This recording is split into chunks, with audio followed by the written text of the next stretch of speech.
ನಮಸ್ಕಾರ. ನನಗೆ ನೋಡಿ, ಸಿನಿಮಾ ಅಂತ ಬಂದಾಗ ಅದು ಯಾರ್ದೋ ಒಬ್ಬರು ಸೊತ್ತಲ್ಲ.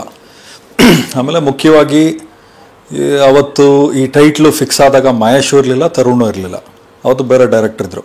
2017 ನಾನು ಆಗಸ್ಟ್ ತಿಂಗಳಲ್ಲೋ ಅಥವಾ ಜೂನ್ ಜುಲೈಯಲ್ಲಿ ಯಾವಾಗಲೂ ನಾನು ರಿಜಿಸ್ಟರ್ ಮಾಡ್ಕೋತೀನಿ. ಅವಾಗ ಬೇರೆ ಕತೆಗೆ ಅಂತ ಮಾಡಿದ್ದಿದ್ದು. ಆಮೇಲೆ ಇವರು ಬಂದರು, ಆವಾಗಲೇ ನಾನು ರಿಜಿಸ್ಟರ್ ಮಾಡ್ಕೊಂಡಿದ್ದೆ. ಅದಾದಮೇಲೆ ಸಿನಿಮಾ ಶುರು ಆಯಿತು, ರಾಬರ್ಟು ಮಾಡಿದ್ವಿ. ಅವಾಗ ಮಹೇಶು ಇವತ್ತು ಹಿಂಗೆ ಹೇಳ್ತಾನೆ, ನಮ್ಮ ಹುಡುಗರಿಗೆ ಆಲ್ರೆಡಿ ವಾಟ್ಸಪ್ ಮಾಡಿ ಬೇಜಾರು ಮಾಡ್ಕೊಂಬೇಡ, ಹಿಂಗೆ ಜೊತೆಲಿದ್ರು ಹಿಂಗೆ ಹೇಳು ಅಂದರು. ಹೇಳ್ದೆ ಅಂತ ಬಿಡಿ. ಅದೆಲ್ಲ ಇವಾಗ 6 ಕೊಟ್ರೆ 10 ಕಡೆ, 3 ಕೊಟ್ರೆ ಸೊಸೆ ಕಡೆ ಅಂತಾರಲ್ಲ, ಆ ಥರದವ್ರು ಬೇಕಾದಷ್ಟು ಜನ ಇರ್ತಾರೆ. ಕೆಸರಾಗಿನ ಕಂಬ ಅಂತಾರೆ ನಮ್ಮ ಕಡೆ.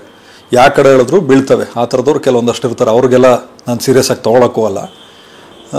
ಸಿನಿಮಾ ಅಂತ ಬಂದಾಗ ಹೌದು, ನಾನು ಇವತ್ತಿಗೂ ನೇರವಾಗಿ ಹೇಳ್ತೀನಿ, ಆ ಕಥೆನ ಮಾಡಬೇಕಾದಾಗ ನನ್ನಿಂದ ಒಂದಷ್ಟು ಹಣಕಾಸಿನ ಸಹಾಯ ತೊಗೊಂಡು ರೆಸಾರ್ಟ್ ಮತ್ತೊಂದು ಇನ್ನೊಂದಕ್ಕೆ ಹೋಗಿ, ಇವತ್ತೆಲ್ಲರೂ ಟೈಟ್ಲು ಯಾರ್ದು ಅಂತ ಮಾತಾಡ್ತಾರಲ್ಲ, ಯಾಕೆ ಆ ಸಬ್ಜೆಕ್ಟ್ ಮಾತಾಡಲ್ಲ? ಯಾರೂ ಅಷ್ಟೇ, ಹೌದು ಈ ಕತೆ ಇಂಥವ್ರು ಸಹಾಯ ಮಾಡಿದ್ರು, ಅಂಥವ್ರು ಟ್ರಾವೆಲ್ ಮಾಡಿದ್ರು, ಇಂಥವ್ರಿಗೆ ಅಂತೇಳಿ ನಾವು ಕತೆ ಮಾಡ್ಕೊಂಡ್ವಿ. ಆಮೇಲೆ ಅವ್ರಿಗೂ ಇವ್ರಿಗೂ ಆಗಿ ಬರಲಿಲ್ಲ, ಆಮೇಲೆ ನಾವು ಶುರು ಮಾಡಿದ್ವಿ ಅಂತ. ಸೊ ಯಾವತ್ತು ಒಂದು ತಲೆಯಲ್ಲಿ ಇಟ್ಕೋಬೇಕಾಗ್ತದೆ ಸರ್. ನಿಜ ಮಾತಾಡೋದಕ್ಕೆ ಯಾರಿಗೂ ಭಯ ಪಡಬೇಕಾಗಿಲ್ಲ. ಆಮೇಲೆ ನಾನು ಯಾರಿಗೂ ಕೇರ್ ಮಾಡೋ ವ್ಯಕ್ತಿನೂ ಅಲ್ಲ. ಯಾರು ಗುಮ್ತಾರೋ, ಯಾರು ತಗಡು ಅಂತಾರೋ, ಆ ಥರ ತಗಡುಗಳು ಬೇಕಾದಷ್ಟು ಜನ ನಾನು ಕಣ್ಮುಂದೆ ಮರೆ ಆಗಿರೋದು ನೋಡಿದ್ದೀನಿ. ಸೊ ಇರಲಿ, ಅವರೆಲ್ಲ ದೊಡ್ಡವರು, ಮಾತಾಡಿದ್ದಾರೆ, ಹೊಟ್ಟೆ ತುಂಬಿದೆ, ಮಾತಾಡ್ತಾರೆ, ತೊಂದರೆ ಇಲ್ಲ. ನಮಸ್ಕಾರ. ನನಗೆ ನೋಡಿ, ಸಿನಿಮಾ ಅಂತ ಬಂದಾಗ ಅದು ಯಾರ್ದೋ ಒಬ್ಬರು ಸೊತ್ತಲ್ಲ.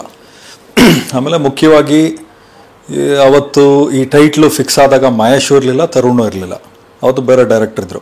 2017 ನಾನು ಆಗಸ್ಟ್ ತಿಂಗಳಲ್ಲೋ ಅಥವಾ ಜೂನ್ ಜುಲೈಯಲ್ಲಿ ಯಾವಾಗಲೂ ನಾನು ರಿಜಿಸ್ಟರ್ ಮಾಡ್ಕೋತೀನಿ. ಅವಾಗ ಬೇರೆ ಕತೆಗೆ ಅಂತ ಮಾಡಿದ್ದಿದ್ದು. ಆಮೇಲೆ ಇವರು ಬಂದರು, ಆವಾಗಲೇ ನಾನು ರಿಜಿಸ್ಟರ್ ಮಾಡ್ಕೊಂಡಿದ್ದೆ. ಅದಾದಮೇಲೆ ಸಿನಿಮಾ ಶುರು ಆಯಿತು, ರಾಬರ್ಟು ಮಾಡಿದ್ವಿ. ಅವಾಗ ಮಹೇಶು ಇವತ್ತು ಹಿಂಗೆ ಹೇಳ್ತಾನೆ, ನಮ್ಮ ಹುಡುಗರಿಗೆ ಆಲ್ರೆಡಿ ವಾಟ್ಸಪ್ ಮಾಡಿ ಬೇಜಾರು ಮಾಡ್ಕೊಂಬೇಡ, ಹಿಂಗೆ ಜೊತೆಲಿದ್ರು ಹಿಂಗೆ ಹೇಳು ಅಂದರು. ಹೇಳ್ದೆ ಅಂತ ಬಿಡಿ. ಅದೆಲ್ಲ ಇವಾಗ 6 ಕೊಟ್ರೆ 10 ಕಡೆ, 3 ಕೊಟ್ರೆ ಸೊಸೆ ಕಡೆ ಅಂತಾರಲ್ಲ, ಆ ಥರದವ್ರು ಬೇಕಾದಷ್ಟು ಜನ ಇರ್ತಾರೆ. ಕೆಸರಾಗಿನ ಕಂಬ ಅಂತಾರೆ ನಮ್ಮ ಕಡೆ.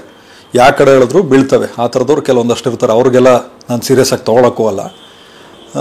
ಸಿನಿಮಾ ಅಂತ ಬಂದಾಗ ಹೌದು, ನಾನು ಇವತ್ತಿಗೂ ನೇರವಾಗಿ ಹೇಳ್ತೀನಿ, ಆ ಕಥೆನ ಮಾಡಬೇಕಾದಾಗ ನನ್ನಿಂದ ಒಂದಷ್ಟು ಹಣಕಾಸಿನ ಸಹಾಯ ತೊಗೊಂಡು ರೆಸಾರ್ಟ್ ಮತ್ತೊಂದು ಇನ್ನೊಂದಕ್ಕೆ ಹೋಗಿ, ಇವತ್ತೆಲ್ಲರೂ ಟೈಟ್ಲು ಯಾರ್ದು ಅಂತ ಮಾತಾಡ್ತಾರಲ್ಲ, ಯಾಕೆ ಆ ಸಬ್ಜೆಕ್ಟ್ ಮಾತಾಡಲ್ಲ?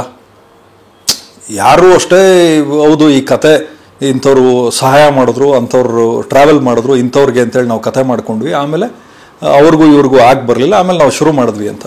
ಸೊ ಯಾವತ್ತು ಒಂದು ತಲೆಯಲ್ಲಿ ಇಟ್ಕೋಬೇಕಾಗ್ತದೆ ಸರ್.